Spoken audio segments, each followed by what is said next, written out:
Bonjour Leslie Robichon. Bonjour Quentin. Merci de nous recevoir ici Avec chez vous. C'est un jour particulier aujourd'hui, ce mardi, parce que ce soir, votre mari, Julien Robichon, avec qui vous partagez la vie depuis plus de 20 ans, maintenant va disputer son dernier match au Parnasse face à Montpellier. En plus, le clin d'œil, le derby, lui, l'Héraultais, natif de Clermont-Lérault, vous aussi, on va en parler dans quelques instants. Il arrêtera définitivement sa carrière dans 3 jours.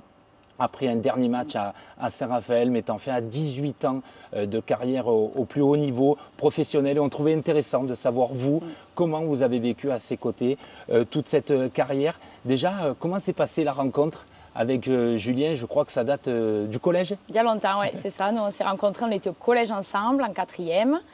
Donc, on était amis. Et après, on s'est mis ensemble quand j'étais au lycée. Donc, quand Julien était déjà à Nîmes au Pôle Espoir. Voilà, donc on partage depuis 20 ans presque cette année notre vie. Donc ouais, c'est un gros changement là qui arrive. Et ouais, une amourette, on va dire au début, au lycée, mais c'est devenu de plus en plus sérieux. Et puis en 2005, il a rejoint Nîmes, il a fini sa formation. Et puis après, il y a eu l'équipe première à partir de 2007. On a dit 18 ans ensuite de carrière au plus haut niveau. Comment vous, Leslie, vous avez vécu toutes ces années en compagnie d'un sportif de haut niveau? Alors au début, quand il jouait à Clermont, du coup encore la première année où on s'est mis ensemble, je partageais déjà les déplacements. Donc j'allais avec son papa dans la voiture, sa sœur, enfin on partait déjà tous. À fond. Ouais, déjà à fond. Donc on baladait dans le sud de la France, puisque je crois qu'ils étaient en N3, je dirais, à Clermont à ce moment-là. Du coup, c'était déjà des beaux moments qu'on passait ensemble. Et après, quand on est arrivé à Nîmes, on est habité à Nîmes tous les deux en 2008 ou 2009, je dirais, donc au début qu'il était pro. Et donc après, là, moi, j'allais à tous les matchs, enfin, je vais toujours à tous les matchs à domicile avec les petits, avec, voilà. Oui, et oui, parce qu'on va en parler. Vous êtes mariés en 2016 et puis il y a vos 2 enfants aussi. Qu'est-ce que ça implique concrètement comme sacrifice dans votre vie pendant toutes ces années? La vie avec un sportif de haut niveau, c'est assez particulier. C'est-à-dire que les week-ends sont rythmés par le handball. La semaine aussi, mais alors l'emploi du temps de la semaine est assez facile puisque c'est plutôt en journée les entraînements. Mais après, les week-ends, ils sont rythmés par le hand. On ne peut pas partir en week-end au dernier moment parce qu'on a envie. Et même pour les enfants, l'accouchement des enfants, par exemple, c'était très stressant. On a toujours peur qu'ils ne soient pas là quand le moment arrive. On a eu de la chance, les 2 fois, ils étaient là. Bon, vous n'avez pas accouché en plein match? Non. Pas loin.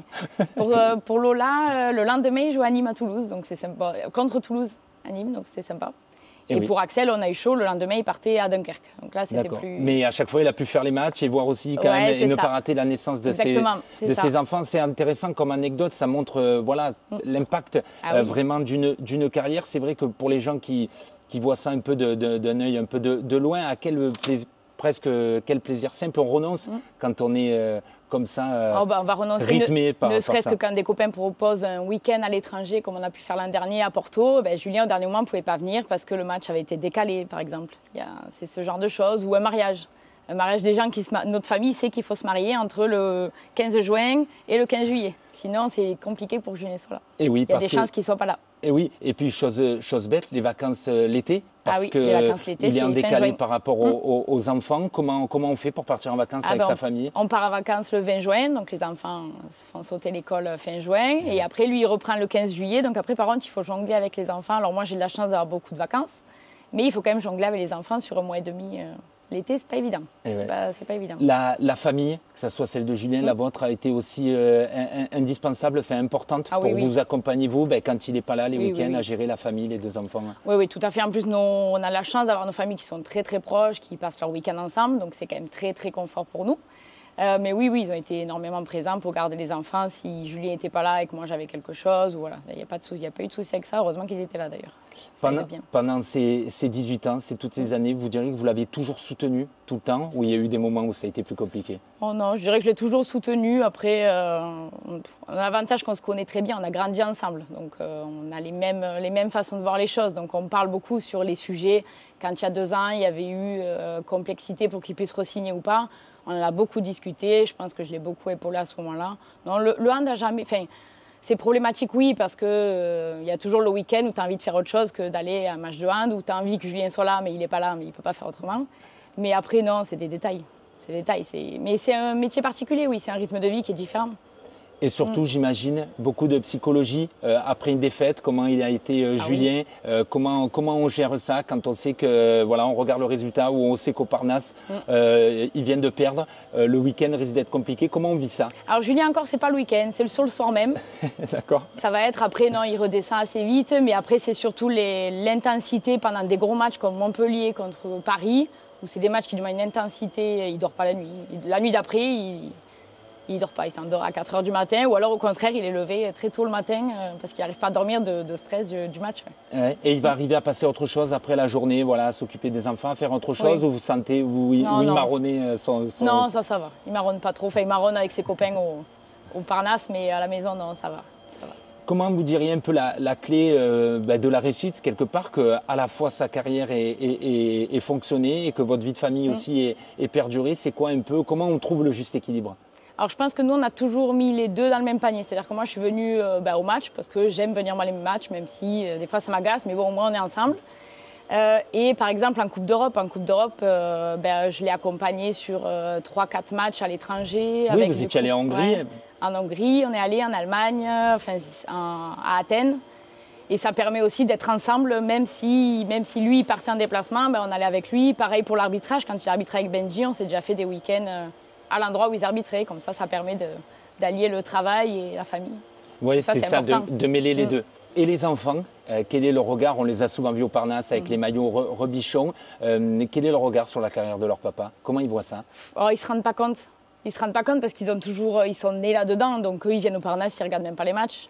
Ils s'amusent au ballon, ils retrouvent les copains, les cousins, les copines. Mais après, quel regard? Pour eux, c'est normal. Leur père, c'est le capitaine de l'USAM. Ça leur a fait drôle.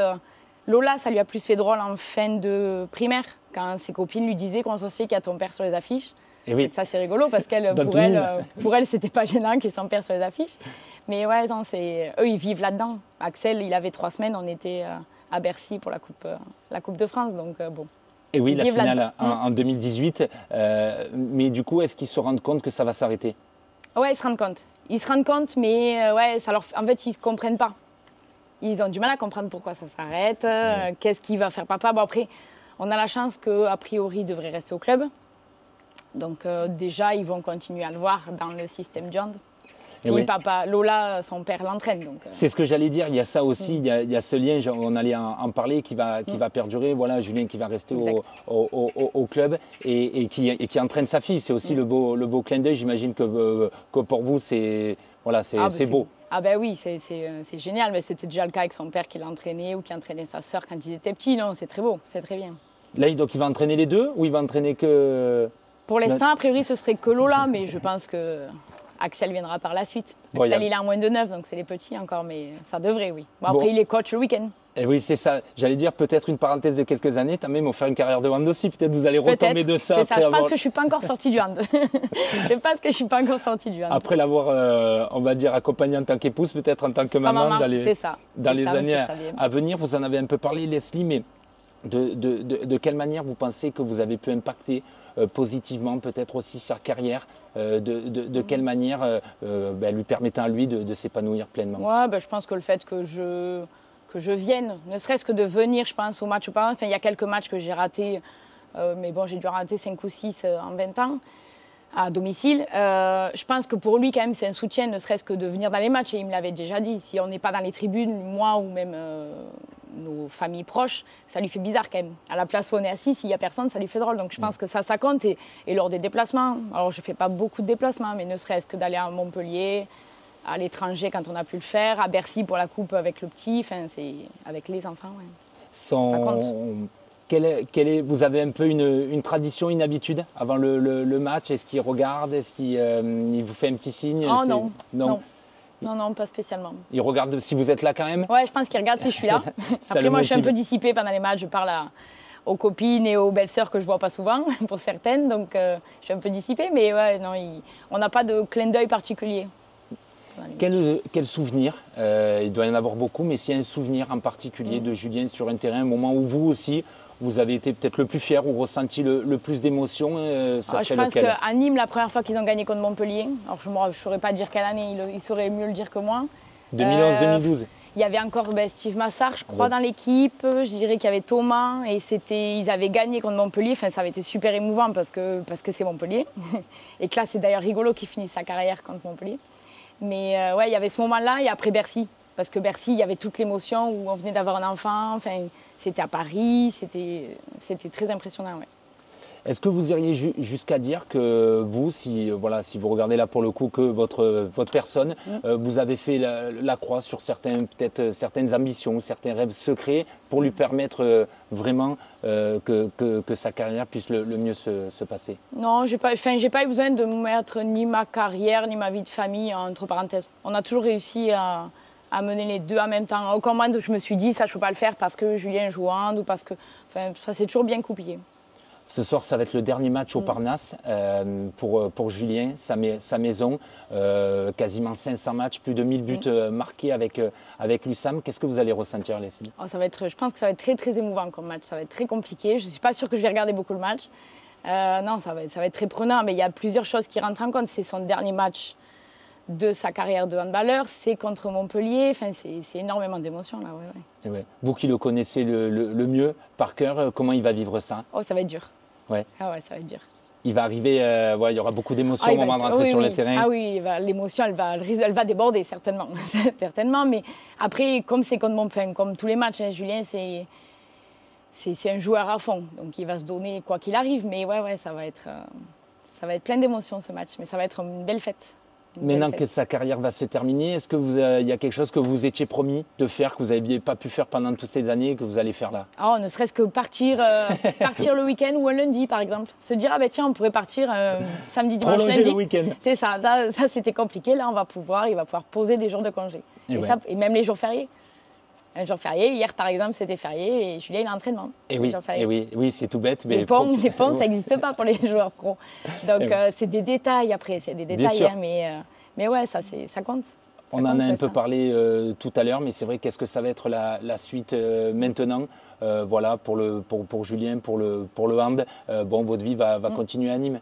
Oui. Moi, je travaille à Nîmes, les enfants sont scolarisés à Nîmes. La Juve devrait prolonger avec l'USAM à Nîmes, donc oui, il n'y a pas de raison. Le seul endroit où on pourrait aller si on n'était pas à Nîmes sera Clermont, parce que c'est nos villes natales. Mais non, on va rester à Nîmes, on est bien.